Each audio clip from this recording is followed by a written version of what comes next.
যদি কোনো ব্যক্তির জীবনের লক্ষ্য থাকে দুনিয়া, তাহলে আল্লাহ হয়তো তাকে দুনিয়া দিবেন, কম বেশি সে দুনিয়া পাবে ইনশাআল্লাহ, কিন্তু পরকালে তার কোনো অংশ থাকবে না। যদি কারো জীবনের উদ্দেশ্য হয় শুধুই দুনিয়া, আর যদি জীবনের উদ্দেশ্য হয় যে দুনিয়া আমার প্রয়োজন, দুনিয়া আমার প্রয়োজন, এখানে আমি মুসাফিরের মতো আছি, যতটুকু প্রয়োজন ততটুকু গ্রহণ করব, ভোগ করব, এই দুনিয়াটাকে কাজে লাগিয়ে আমি পরকালে জান্নাত পেতে চাই, তাহলে ইনশাআল্লাহ তাআলা আল্লাহ পাক তাকে দুনিয়াও দিবেন, পরকালও দিবেন ইনশাআল্লাহ। যে ব্যক্তি শুধু দুনিয়ার জন্য দুনিয়া করে, সে ব্যক্তি দুনিয়া আখিরাত দুটোই হারায়। আর যে ব্যক্তি পরকালের জন্য দুনিয়া করে, সে ব্যক্তি দুনিয়া পরকাল দুটোই পাবে ইনশাআল্লাহ। কথা কি বুঝতে পারছেন? যে ব্যক্তি শুধু দুনিয়ার জন্যই দুনিয়া করে, এই ব্যক্তির পরকালের কোনো অংশ নাই, সে দুনিয়া আখিরাত দুটোই হারায়। আর যে ব্যক্তি পরকালের জন্য দুনিয়া করে, সে ব্যক্তি দুনিয়াও পাবে ইনশাআল্লাহ, পরকালও পাবে ইনশাআল্লাহ। তাহলে আমরা কি করা উচিত আমাদের? আমরা পরকালের উদ্দেশ্যে দুনিয়ার কাজগুলো করবো ইনশাআল্লাহ। এটা হবে জীবনের লক্ষ্য। দুনিয়া আমার প্রয়োজন, এখানে আমি মুসাফির। দুনিয়াতে আল্লাহ পাক নির্দিষ্ট সময় দিয়েছেন, কারো 20, 30, 40, 50 বা 100 বছর হায়াত আছে। এই সময়টুকুর মধ্যে নবী মুহাম্মদ সাল্লাল্লাহু আলাইহি ওয়াসাল্লামের অনুকরণ এবং তার সুন্নাহ মাফিক জীবনযাপন করার মধ্য দিয়ে পরকালে আল্লাহর রেজামন্দি এবং সন্তুষ্টি অর্জন করা, এই হলো জীবনের লক্ষ্য এবং উদ্দেশ্য। এখন জীবনে চলার পথে থাকবে পড়াশোনার ব্যাপার। তাহলে কেউ যদি জীবনে, এই দুনিয়ার জীবনে পড়াশোনা করে, লেখাপড়া করে এই উদ্দেশ্যে যে সে জ্ঞান অর্জন করে আল্লাহকে চিনবে, রাসূলকে চিনবে, আল্লাহর দ্বীনকে চিনবে, এই দ্বীনের জ্ঞান অর্জন করবে, আমল করবে, প্রচার ঘটাবে, দ্বীন প্রতিষ্ঠায় কাজ করবে, ইনশাআল্লাহ তার ওই দ্বীনের জ্ঞান অর্জন করা বা দুনিয়ার ইলম অর্জন করাটাও কি হবে? ইবাদত। ওয়া মা খালাকতুল জিন্না ওয়াল ইনসা ইল্লা লিয়াবুদুন। আবার এই দুনিয়াতে আমাদেরকে ব্যবসা বাণিজ্য করতে হয়, ব্যবসা করতে হয়, কৃষিকাজ করতে হয়, চাকরি বাকরি করতে হয়, সরকারি চাকরি করতে হয়, সরকারি বিভিন্ন দায়িত্ব পালন করতে হয়, বেসরকারি ক্ষেত্রে কাজ করতে হয়, প্রশাসনিক ক্ষেত্রে কাজ করতে হয়। আমাদের অনেক ধরনের কাজের সেক্টর আছে। এই প্রতিটা কাজের সেক্টর যদি এই উদ্দেশ্যে মানুষ করে, এর উদ্দেশ্য হচ্ছে দুনিয়াতে আমি একটা স্ট্যাটাস চাই, একটা সম্মান চাই, একটা বাড়ি চাই, একটা গাড়ি চাই, একটা সুন্দরী নারী চাই, তাহলে তার এই পুরো কাজ পরকালের স্বার্থে হবে না। এই পুরো কাজগুলো করার মধ্য দিয়ে সে পরকালে কোনো নেকি পাবে না। কিন্তু আমরা ব্যবসায়ী করি, আর কৃষিকাজই করি, আর সরকারি চাকরি করি বা বেসরকারি চাকরি করি, যাই করি, এগুলোর উদ্দেশ্য যদি হয় পরকাল অর্জন করা, এগুলোর মধ্য দিয়ে আল্লাহর সন্তুষ্টি অর্জন করা, এবং আমরা আমাদের কাজে সৎ থাকি, অনেস্ট থাকি, আশা করা যায় ইনশাআল্লাহ দুনিয়ার এই কাজগুলো ইবাদত হিসেবে গণ্য হবে ইনশাআল্লাহ। তাহলে জীবনের প্রতিটা ক্ষেত্রেই ইবাদত করা সম্ভব। আমরা কি করি? দুনিয়াতে পরিবারকে সময় দেই, বিয়ে শাদী করি, বাচ্চা কাচ্চা প্রতিপালন করি, এক কথায় পারিবারিক দায়িত্বগুলো আমরা পালন করি।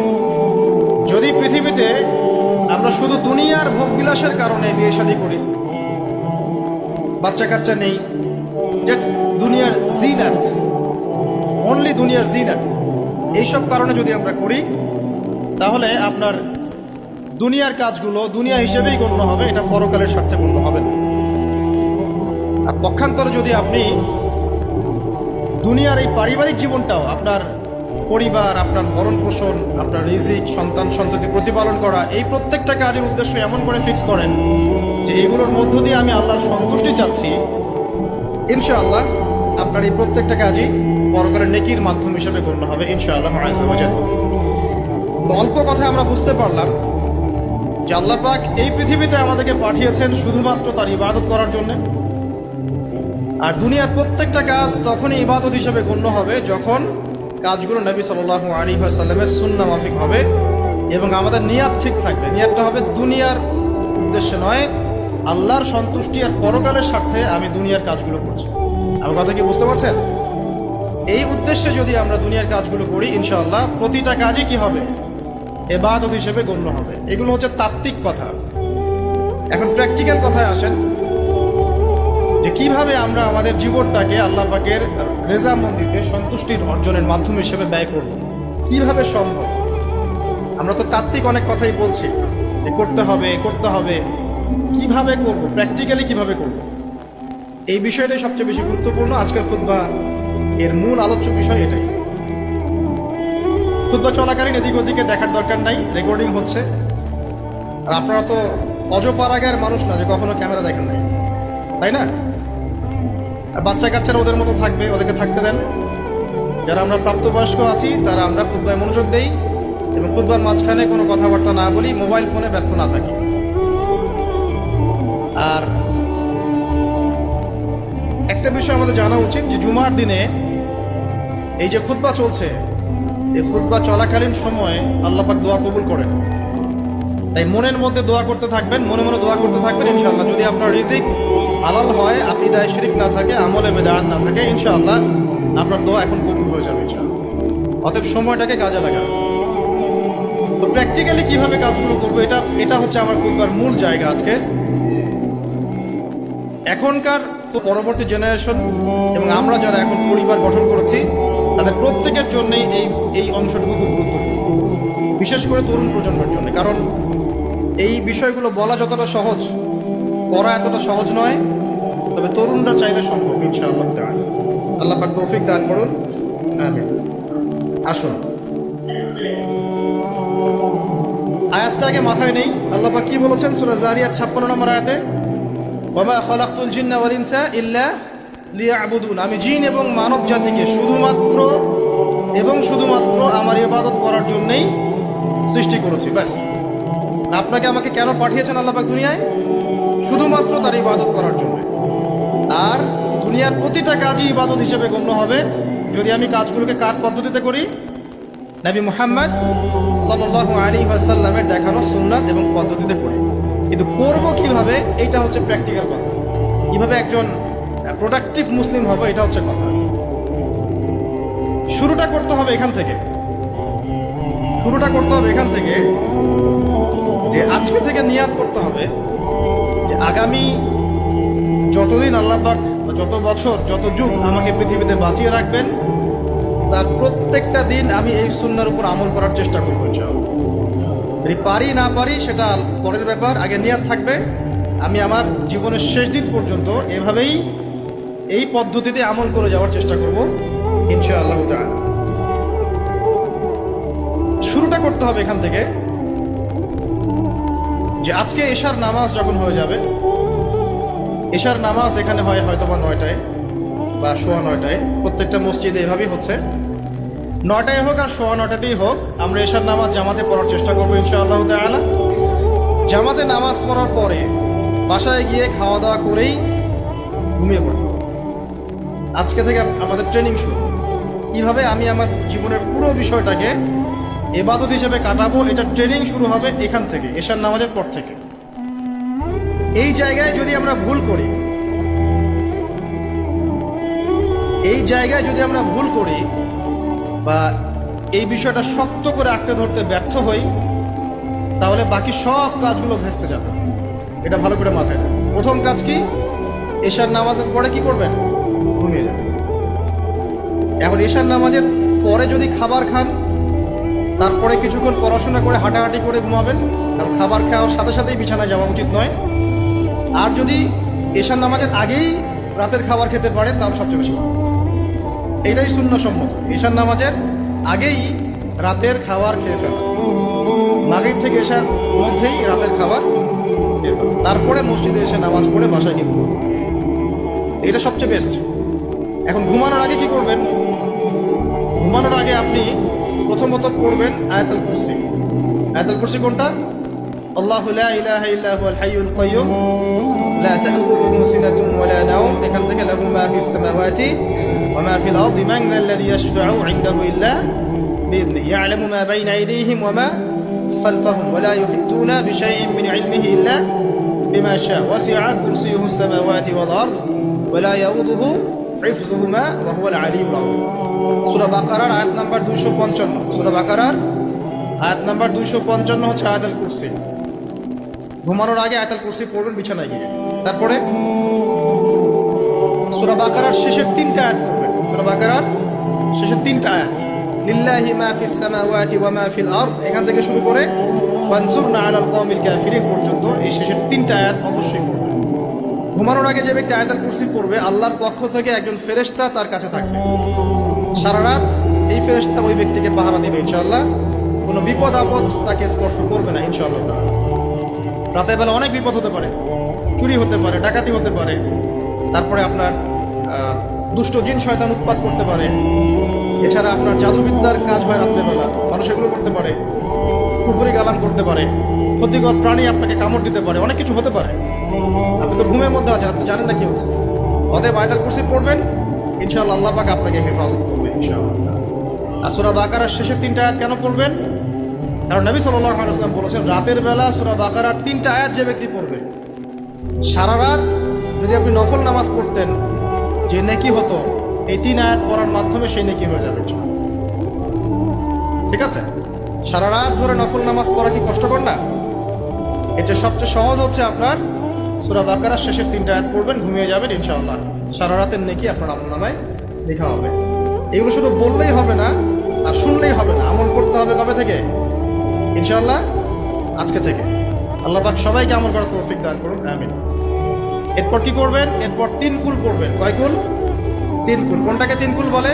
বিসমিল্লাহির রহমানির রহিম, কুল হুয়াল্লাহু আহাদ এটা একটা, কুল আউযু বিরাব্বিল ফালাক এটা একটা, কুল আউযু বিরাব্বিন নাস এটা একটা। এই 3টা সূরা কার মুখস্থ নাই? এমন কেউ কি আছে যে এই 3টা সূরা মুখস্থ নাই? আছে? যদি থাকে তার গলায় দড়ি দেওয়া উচিত। যদি এমন কেউ থেকে থাকে মুসলিম সমাজে যার এই 3 কুল মুখস্থ নাই, তার গলায় দড়ি দেওয়া উচিত লজ্জায়। আত্মহত্যা করতে উৎসাহিত করছি না, ওই যে পরীক্ষার রেজাল্ট খারাপ হলে আত্মহত্যা করে না, দেখেন না? তারও আগে তো তোমার লটকানো উচিত ছিল এই জন্য যে তুমি 3 কুলই পড়তে পারো না। মুসলিম সমাজে বড় হয়ে মুসলিম পরিবারে জন্মগ্রহণ করে 3 কুল যে পড়তে পারে না, তার কি দরকার আছে বেঁচে থাকার? কে কোন মুখ নিয়ে আল্লাহর সামনে দাঁড়াবেন? কোন মুখ নিয়ে নবী সাল্লাল্লাহু আলাইহি ওয়াসাল্লামের সামনে যাবেন? ইয়া রাসূলুল্লাহ, আপনার উপরে পুরো 30 পারা কোরআন নাযিল হয়েছিল, আমি 3 কুলই মুখস্থ করতে পারি নাই, আমার জন্য সুপারিশ করেন। এই কথা কোন মুখ নিয়ে বলতে যাবে? তবে কোরআন একটা কিতাব, আলহামদুলিল্লাহ। একজন হিরোইন খোরও দেখবেন সূরা ফাতিহা পড়তে পারে, তাই না?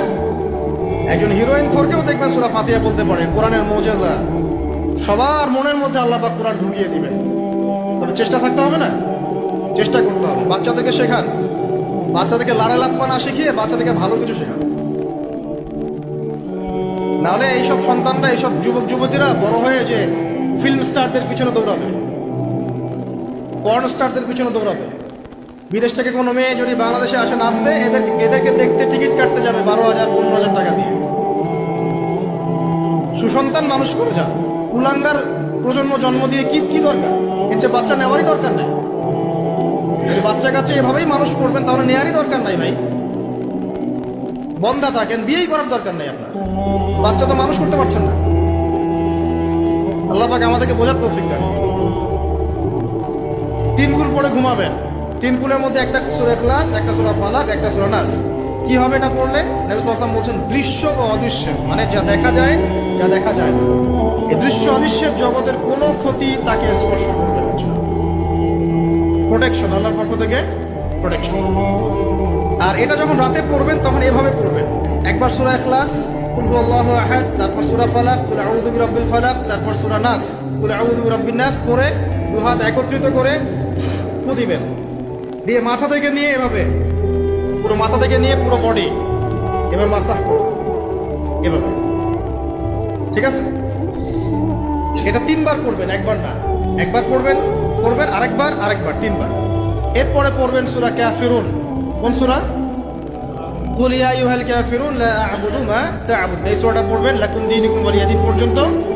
কি হবে? আল্লাহ রাসূল সাল্লাল্লাহু আলাইহি ওয়াসাল্লাম বলেন যে রাতের বেলা ঘুমানোর আগে কেউ যদি সূরা কাফিরুন তেলাওয়াত করে ঘুমিয়ে যায়, আল্লাহ পাক ওই ব্যক্তিকে শিরকের পাপ থেকে মুক্ত রাখবে ইনশাআল্লাহ।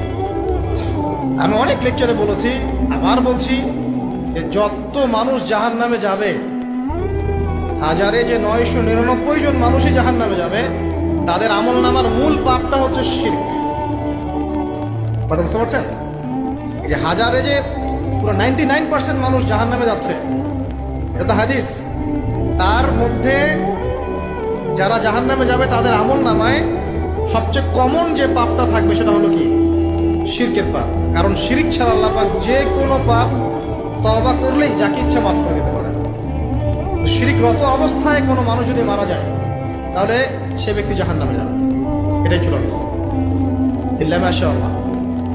তো সূরা কাফিরুন যদি আপনি তেলাওয়াত করেন, আল্লাহ পাক আপনাকে শিরক থেকে বাঁচাবেন। শিরক সম্পর্কে বিস্তারিত জানার জন্য আপনি পড়েন কিতাবুত তাওহীদ। কোন বই? কিতাবুত তাওহীদ। এই বইটাকে পড়েন, দেখবেন এখানে শিরকের সমস্ত বিষয়গুলো লেখা আছে। কোন কোন কাজ করলে শিরক হয়, কোন কোন কথা বললে শিরক হয়, কি চিন্তা করলে শিরক হয়।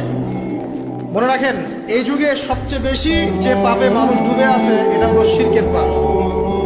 শুধু শিরিক নিয়ে আমি আলাদা লেকচার দিব ইনশাআল্লাহ, কারণ এখন শিরিকের আলোচনা শুরু করলে আর প্রোডাক্টিভ মুসলিম আলোচনা করতে পারবো। এটা এত ডিটেলস একটা সাবজেক্ট। মনে রাখবেন, শিরিক চিন্তায় হয়, কথায় হয় এবং কাজে হয়। এই তিন শ্রেণীর শিরকের বিস্তারিত বিবরণ দেওয়া আছে কিতাবুত তাওহীদ নামক একটা বই। বাজারে কিনতে পাওয়া যায়, পড়ে দেখবেন। আর কি, রাতের বেলা শোয়ার আগে পড়বেন 33 বার সুবহানাল্লাহ, 33 বার আলহামদুলিল্লাহ এবং 34 বার আল্লাহু আকবার। আল্লাহর পক্ষ থেকে আপনার শরীরে শক্তি আসবে। এটা যারা নিয়মিত আমল করে, আল্লাহর পক্ষ থেকে তাদের শরীরে শক্তি আসে। হ্যাঁ, কারণ এইটা রাসূল সাল্লাল্লাহু আলাইহি ওয়াসাল্লাম কাকে শিখিয়ে দিয়েছেন? তার মেয়ে ফাতিমা রাদিয়াল্লাহু আনহাকে।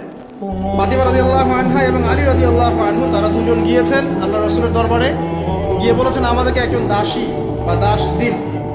বাসার অনেক কাজ আমরা করতে পারি না, লাগে না কাজের মানুষ? নবী সাল্লাল্লাহু আলাইহি ওয়াসাল্লাম বলছেন যে আমি কি তোমাদেরকে এমন কিছু শিখিয়ে দিব যেটা তোমাদের এই দাস দাসের অভাব পূরণ করে দিবে, প্রয়োজন হবে না? অবশ্যই শিখিয়ে দিন।